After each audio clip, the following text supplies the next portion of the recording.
Hello, my name is Richard Wiederman, and I'm an elementary school band teacher in the Three Village Central School District. I teach at the Setauket Elementary School, which is a K-6 building. I'm the instrumental music teacher where I teach band and instrumental lessons, woodwinds, brass, and percussion. And I do that from grades 4, 5, and 6. And then I feed the 7th and 8th and ninth grade band, which is considered a junior high school.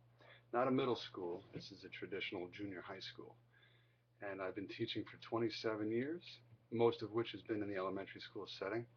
I started out teaching high school band upstate New York, and then I moved down to Long Island in 1986, and I've been teaching here in Three Village since 2000. I was honored by being nominated by a former student of mine who's at the high school now, Ward Melville High School. Her name is Erin McSweeney, and she's one of my former percussion students. She's a wonderful band student and a wonderful student all around. And I'd like to talk very briefly about my philosophy of education and a few other aspects of my career. So I'll start with my most important philosophy, which is the fact that I think music should be in the life of every child, starting in the kindergarten, going all the way through sixth grade for the Setauket school where I teach at, or any elementary school, and then on through junior and senior high school. I believe that music is a very important part of being a child and a very instrumental, if you can pardon the pun, part of their education. Because it's an outcome-based education, teaching instrumental music, I would say that each child can benefit greatly from taking a musical instrument, learning how to play that musical instrument, and then, in a sense, going on to bigger and better things in the junior and senior high school.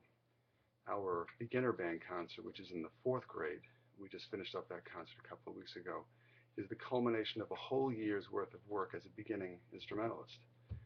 The fifth and sixth grade band is considered the advanced band, and we do music which is obviously much more challenging.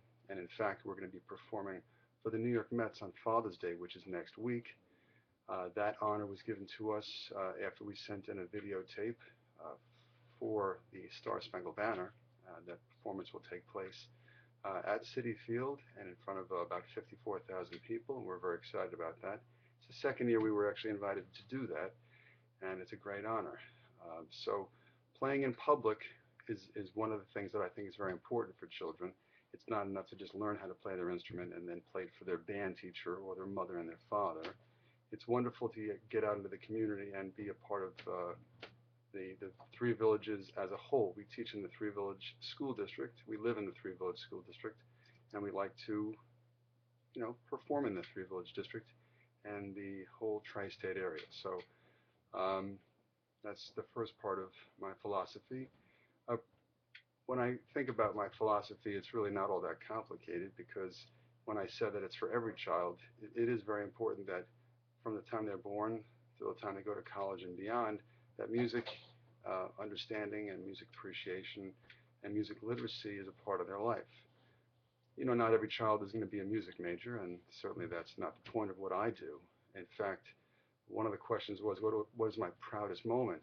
And after 27 years of teaching, that actually occurred a couple of weeks ago at the beginner's concert. I had a young man, his name is Nick Meyer, and he has cerebral palsy, and he's not mobile on his own. He's in a wheelchair, and he only really has the use of one of his hands. And he is one of my drum students this year. He was in fourth grade, is in fourth grade, and he took the drums, and he would come down to my room every Monday morning at 9:30 for his weekly lesson.